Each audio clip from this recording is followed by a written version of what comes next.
Okay, we are coming back to the board that we had the Santa Fe Vintage Market Design paint on, and then we went over it with the Rustica de Luxe over petroleum jelly. If you remember, we put it on just in bits here and there to act as an activator, and then we did the Rustica de Luxe and we let it puff up and do its thing chemically, and we took a flat nylon brush and pulled through it.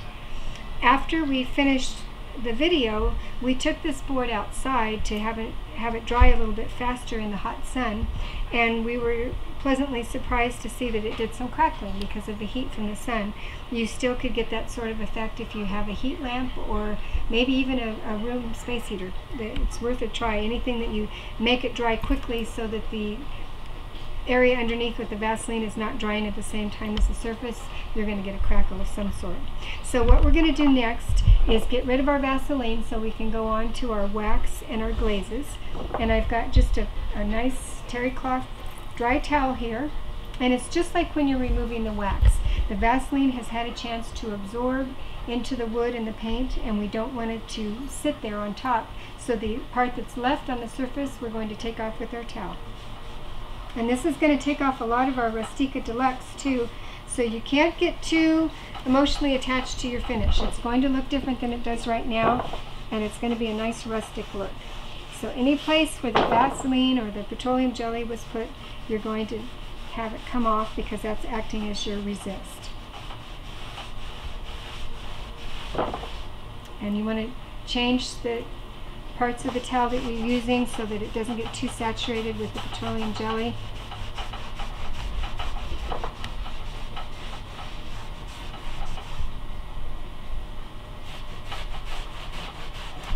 And I've got some really nice crackle that's developed there. Also, I think just because the Rustica de Luxe was put on very thick, and so that tends to crackle, which I always love crackle that I didn't expect. It's just like a great effect that I didn't have to work too hard for. And I'm not rubbing hard, I'm just buffing to get the last of the petroleum jelly off. So lots coming in this area because I had a lot of it laying there.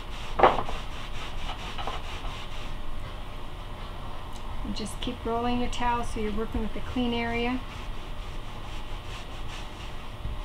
And my finished product will look quite a bit different than what I started out with, but in a good random way. This is the way paint comes off with weather and with the elements. It's not neat and symmetrical, it's weathered and random, and that's what's fun about this, is you're going to get a look that mimics what Mother Nature would have done over time.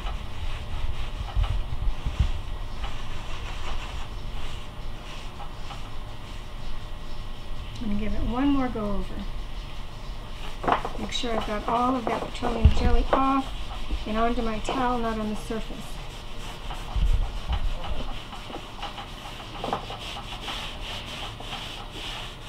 I can tell this is going to be my new favorite product because it just gives such a real rustic look.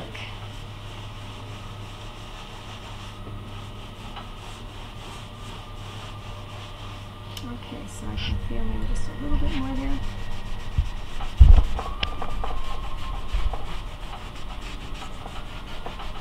Okay, so now we've got a nice smooth finish with no stickiness from the petroleum jelly. And so we're going to have some fun and do two different finishes on this to give our overlay. I'm going to tape this off down the middle so you can see the difference. I'm just using the regular old faux finish blue tape.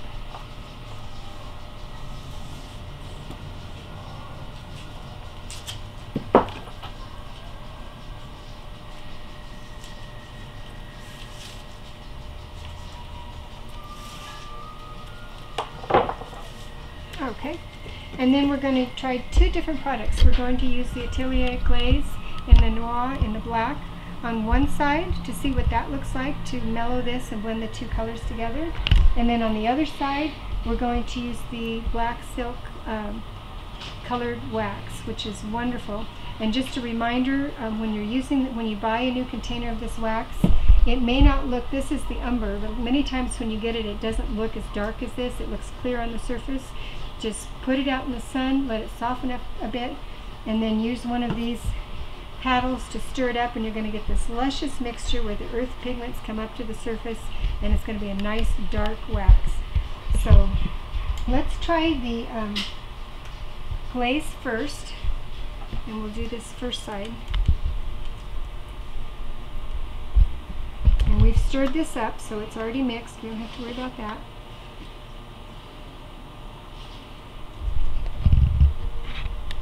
And I'm just going to lay this on and work it right into all those little nooks and crannies.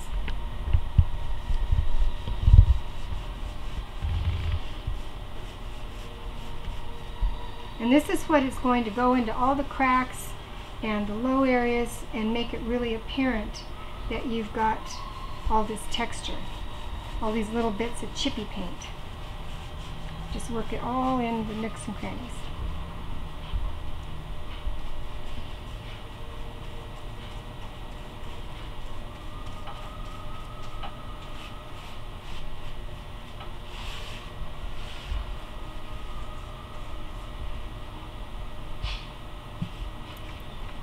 And then I'm going to take my damp rag that I've already got some black glaze on and just go over this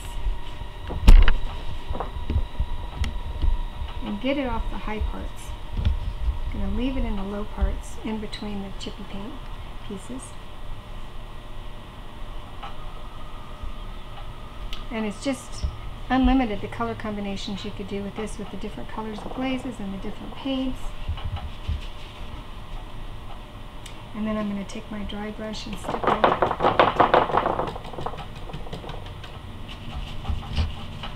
And just work that so I don't have any lines.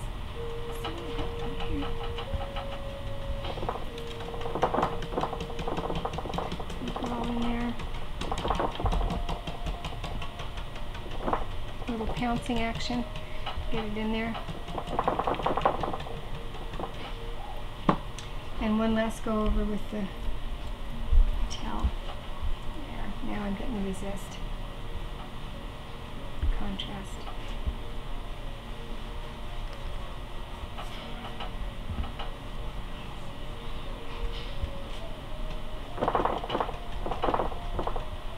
Sometimes I like to go back in and add a little bit more if I've taken too much off. As long as you do it while it's still damp, you won't have any problems with lifting or anything. Don't want the glaze to dry and then try and go into it, that's all. Just work it while it's still moist. That's why I like to only do a little bit at a time.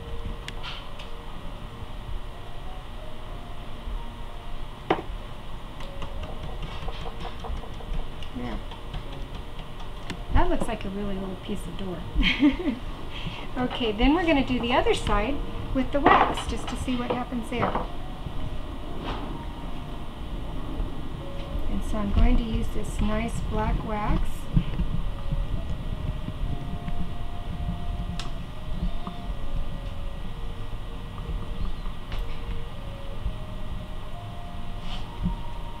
And one of the things I love about this wax is, well, several things. No smell, no petroleum smell. It's not harsh. Again, you can do it in a closed room. And it doesn't grab too much. Sometimes with certain waxes you have to use clear first and then go over it with your color because it grabs too much. This is nice and luscious and just slides around.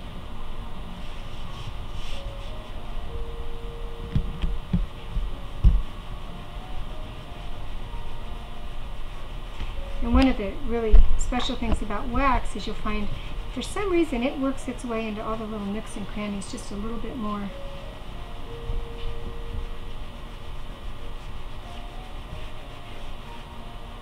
You get a little bit more contrast sometimes.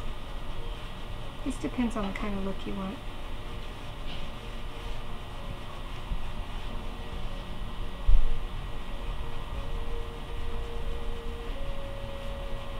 And you don't want to overwork anything, just rub it on, get it into all the little areas.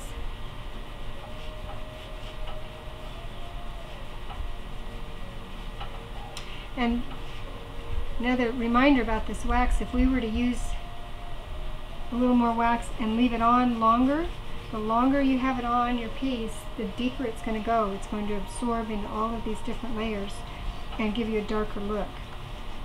We're just going to put it on and take it off pretty quickly today to get just a nice medium antique look, but you definitely could get a darker look by leaving it on longer.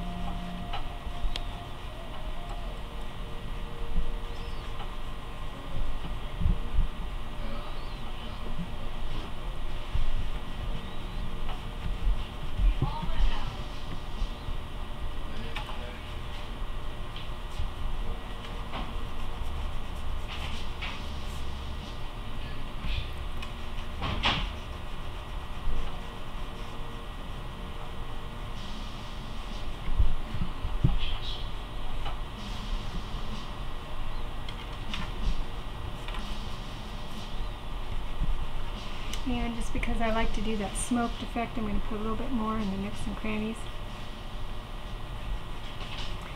And the great thing about this is it's not going to dry on me. It's going to stay moist. I can work with it and work with it. I personally think it looks better if you don't rework it too much. Just get it on there and don't make it look too processed. Okay. A little bit more chippy paint coming off there. Okay. Alright. Then I'm going to take a clean part of the towel again and start buffing. Just like you do when you're going over the regular paint. You want to take off all the part that's not going to be absorbed. You should not have a sticky feeling on this when you get done.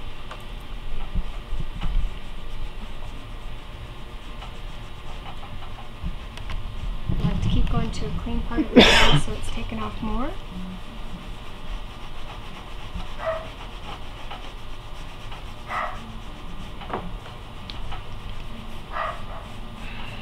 And I think this wax is really showing the crackle and the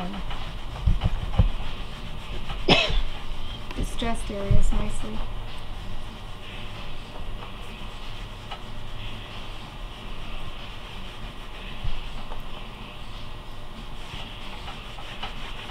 And it's a natural look. It leaves a nice little sheen on there, satin sheen.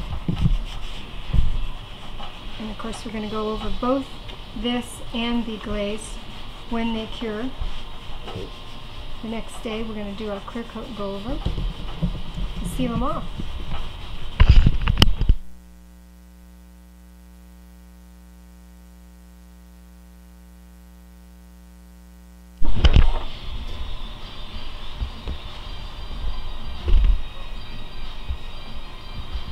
Just get a little more contrast in my recessed areas.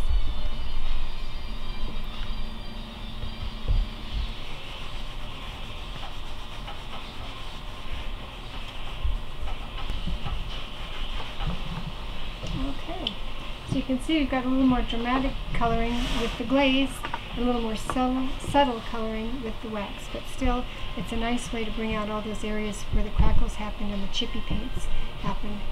Looks like layers and layers of old paint.